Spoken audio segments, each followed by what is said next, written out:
Hello everyone, it's Richard Lewis here again with another video. Today I'm going to be talking about a topic that might have affected you via it affecting one of your favorite streamers. It might have affected you directly, because today I'm going to be talking about the big DMCA wave, the big purge that's been going on in Twitch, where it's kind of took us into a new territory and is probably going to change the landscape of how Twitch streamers operate permanently, certainly for some time to come, it seems, and things could get worse before they get better. So I'm going to give you a summary of everything that's been going on. I'll take you back in time to June 8th.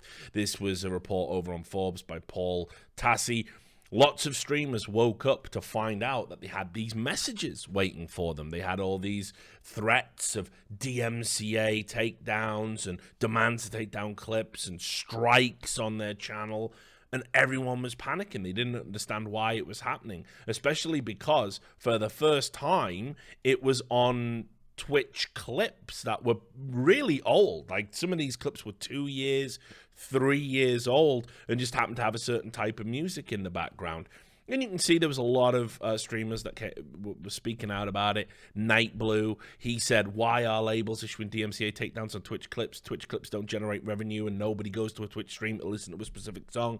This is purely discoverability for your music. Will game publishers start issuing strikes for streaming their games too? That, by the way, is about 3 stupid, really dumb arguments, like really dumb arguments in a row. You'll see why in a moment. I'm sure you're smart. You can figure it out.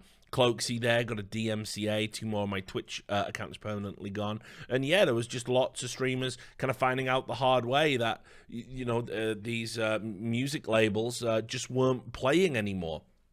So, mass panic, because the worst thing about the DMCA takedowns are that if you've played a bunch of songs and you're getting hit with strikes from 2 years ago, well, what's to stop them striking more and more of those clips? And you probably accumulated loads. You don't think about the content you made 2 years ago, do you? If it doesn't get took down in a month or something reasonable like that, you just leave it there. You don't care. So people were realistically worried about losing their channels, and this could have been a huge problem for Twitch, because if everybody had lost their channels all at once, and Twitch were going to uphold this kind of arbitrary 3 strikes you're out rule, then we would have lost a lot of big names off the platform. Now, obviously, Twitch weren't going to allow that to happen, and measures were taken. But just to give you a legal perspective on it, I'm sure you know Ryan Morrison, known as video game attorney. This is actually one of his areas of expertise, copyright and intellectual property. So he says it here clearly. Twitch did not change. The law did not change. Just the law we've been warning you about for years is now being enforced by record labels. You can be angry, but point your anger at the right people. And please read this next tweet about fair use before using that term. Fair use is a defense, not a right. Streaming content with music playing in the background is arguably fair use. If you see Lens v Universal, that's the case, if you want to go look it up. However, Twitch doesn't get to decide that, and neither do you. Only a judge or jury can, and that's a very expensive dice roll. So what do I recommend? Fight for policy change at a legislative level. There are much more important issues going on in society right now, obviously, but the DMCA process needs a rewrite with where the internet is. Most streamers are 100% infringing. That needs to change. And if there is one politician to follow and for other politicians to learn from, it's Ron Wyden. I've not seen anyone in American politics get technology more and for a longer period of time. Evolves his opinion, understands the nuance, and asks for specialists when he doesn't. So this is all fair. This is actually some of Ryan Morrison's best Twitter work, I would go so far as to say, because yes, that's the reality. We've been told about this time and time again. Stop playing music in the background. It's not yours. It's not yours to use. A stream is a commercial outlet. Eventually, it's gonna lead to issues like this. Now, I'll say the way that it's been implemented without any sort of warning, and the way it's just been dropped on everyone, and it looks like the tech isn't particularly all that great either. It is problematic. There are some things that we need to fix and tweak with this. But certainly, I mean, that discoverability argument by Nightblue is complete absurd. That's like you saying, well, can I just take all your VODs off YouTube, play them on my stream, and say, hey, look, well, my audience don't know who you are, so they're discovering you via me, and I'm getting paid while I'm streaming your content. Is that all right, mate? Well, no, of course not. In fact, content creators get pissed off if you copy fucking thumbnails or whatever else. So I would expect anybody making that argument, before it even leaves their lips, to be a little bit more savvy about how stupid and hypocritical it actually is. But alas, no. Streamers have thought for a long time that they can play music and just sort of get away with it. It's always blown my mind that it's just a normal, natural part of the landscape. But anyway, these are the problems that we've got here. It looks like the tech is a little bit wonky. Here's a clip. I'm just going to unmute this with your respect, and put it back to the beginning. This is on Masa Yoshi's Twitch channel. You can see he got told this clip was infringing. With your respect, you can just of listen the to account. Here are the details. Your infringed content. Copyright work from Lil Uzi Vert Harden. It was from Joseph Wisner at Gray Zone. But when you click the clip,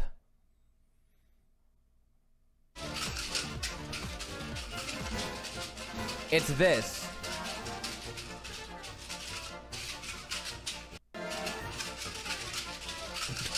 So I thought it was a prank, but then I emailed Twitch and they said, no, that is our DMCA team. So I got suspended for a day and I now have a strike on my account for doing this.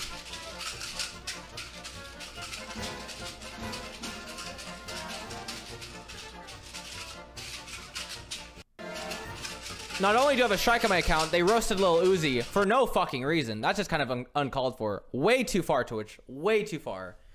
So, as you can see there, that's a problem. That should be overturned. There's no way that strike should stay in place. And it's weird how what is clearly an automated DMCA process based on the sheer volume of it has kind of got that wrong. And it makes you worry and wonder how many more of these flags are potentially false. And if so, why are Twitch still enforcing them? I mean, like anyone with half a brain, this is beyond the idea of like, well, they're compelled to do it. No, it's a demonstrably false DMCA. There's absolutely no reason to uphold it whatsoever when you can see clearly the music that they're claiming and the music that's being played don't align. You don't have to uphold provably false DMCAs. Anyway, there was also this issue. This is Fusely. I've been issued 2 copyright strikes on my channel, both from clips over a year old in the past week, and told that if they find one more violation in my clips, my Twitch account will be permabanned. I've talked to multiple Twitch staff, all telling me my best option is to delete all of my clips ever.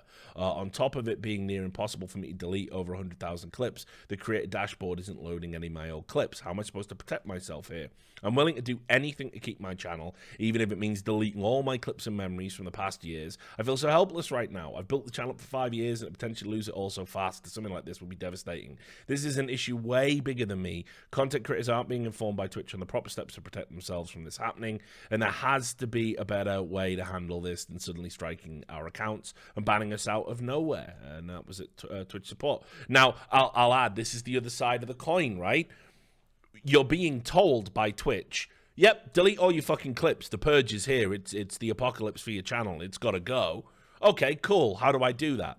Well, sorry, we're Twitch. We've been operating on some insane tech deficit, and even though we've been bought out by the biggest fucking company in the world, our website's still garbage on a functional level. So, fuck yourself. You are either going to have to manually delete the tweets, or, as you can see from that panel there, you just can't. Sorry.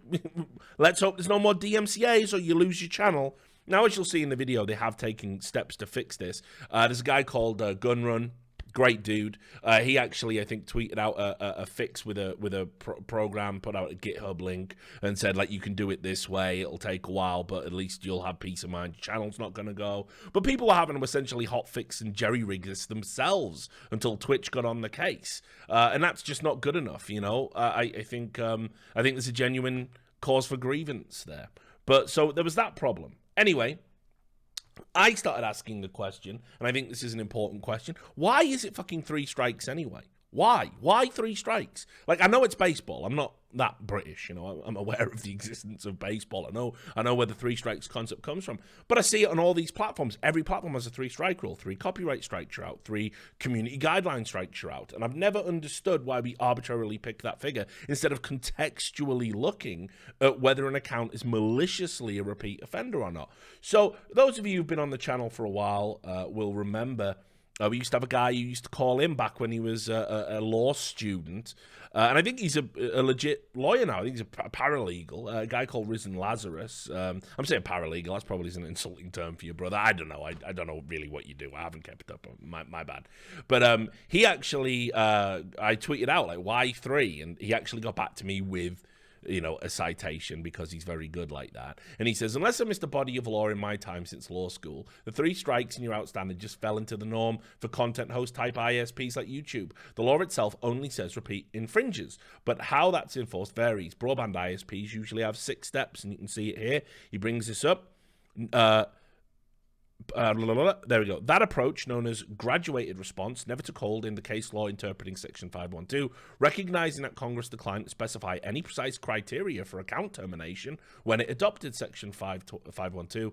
No court has ever interpreted the DMCA's repeat infringer provision to require a provider to terminate a user's account after 3 or any other specific number of DMCA notices. So I don't understand why every time there's something like this that comes along, yeah, you've got to comply with the DMCA to take the content down. Why are people's channels getting struck at all unless they're absolutely malicious, like restreaming a pay-per-view event or, you know, something along those lines? People, you know, yeah, there's going to have to be a cutoff point. But you can tell when, like in this situation, this is content that's 2 years old. So why is it being held to that same standard? Absolutely ridiculous. And as far as a practical reason why 3 over any other number, most likely self-protective, all I've seen is that a 13-strike system is apparently no bueno. And then he links to the Copyright Digital Deputies DMCA plus enforcement by internet intermediaries.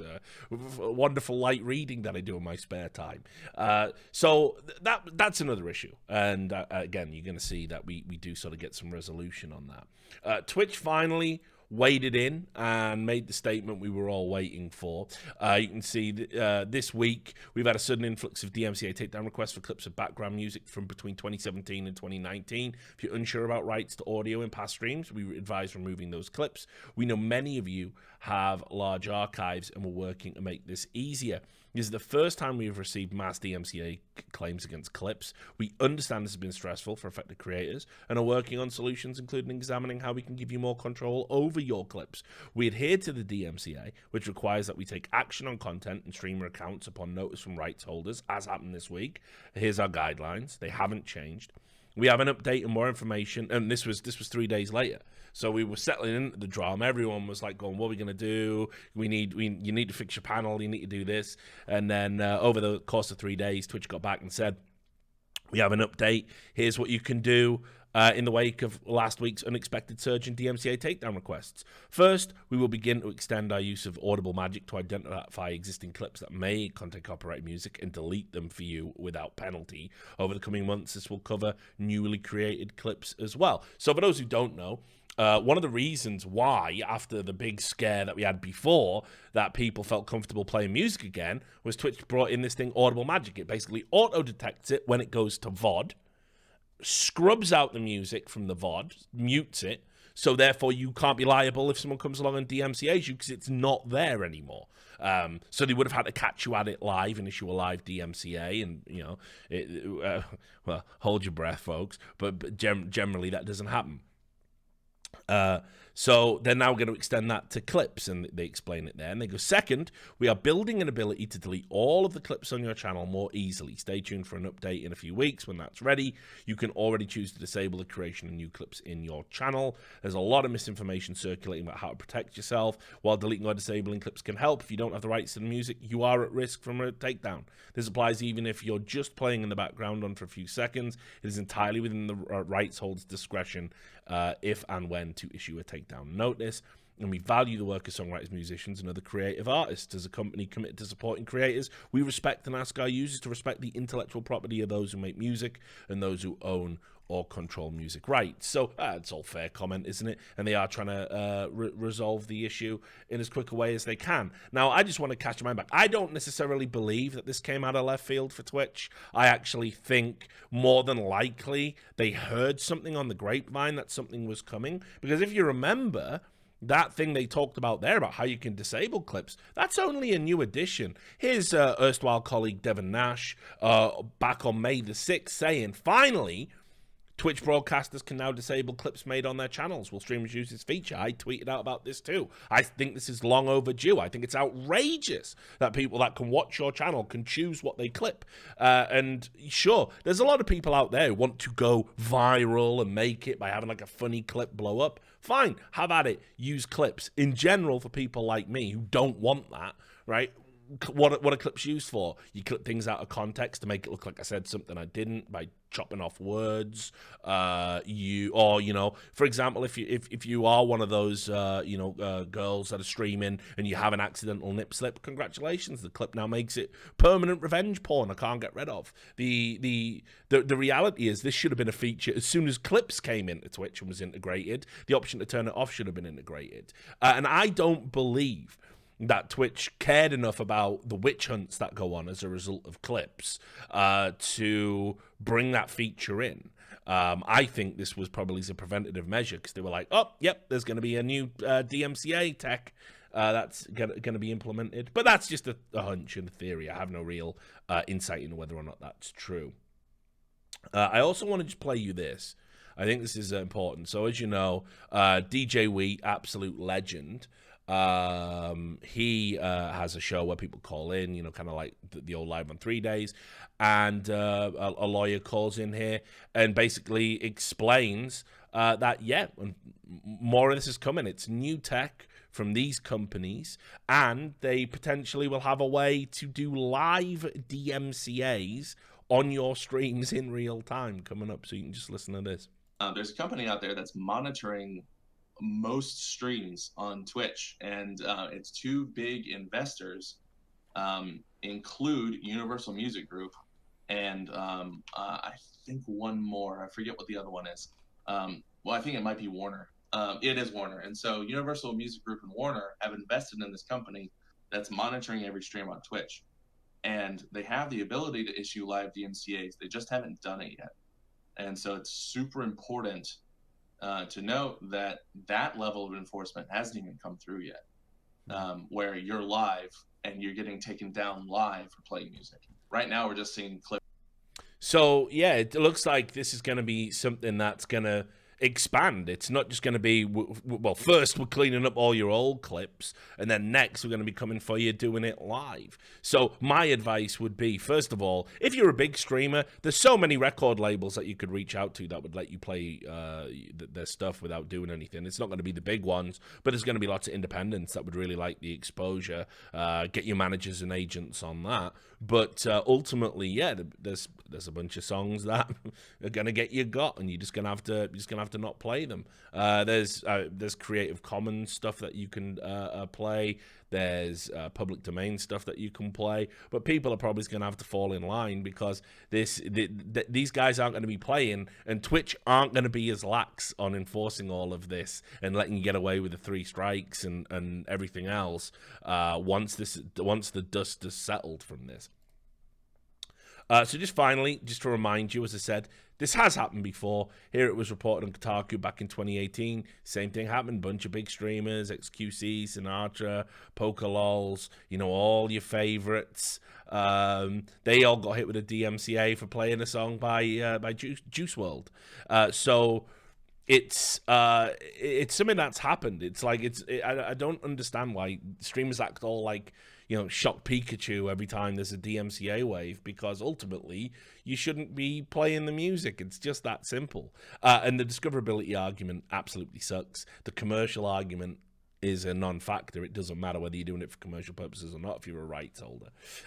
It's just a silly argument to make. I hope that streamers are going to get this shit together, and we're not going to see like a big streamer fall by the wayside for some silly little DMCA stuff. But if it's anything like it was in 2018, everyone's just going to sneak back and start risking it and trying to get away with it. And I don't know. There might be one or two fallen soldiers. There might be a couple of scalps by the wayside. But anyway, that's all you need to know. Probably not going to affect you guys too much. Just don't play music on your streams. Just stick to the games. The idea as well that, are they going to DMCA us for games next? Yes, they absolutely could do that. Yes, that's the whole... That's one of the risks of streaming. They could literally demand that you take down their copyright. In fact, that happened to fucking PewDiePie, so, it can happen to anybody. Anyway, hope this was insightful. Hope you enjoyed it. Hope you're up to speed as always. I want to give a big shout out to everyone that's been following us. Make sure you throw a comment in that down there. Tell us what you think about it. Tell us some streamers that maybe have been affected. If you can see any funny clips that don't sync up, anything like that, share it in the comments below because I'll be very interested in that. And as always, thanks for supporting the channel. Thanks for supporting me. Make sure you take care of yourselves.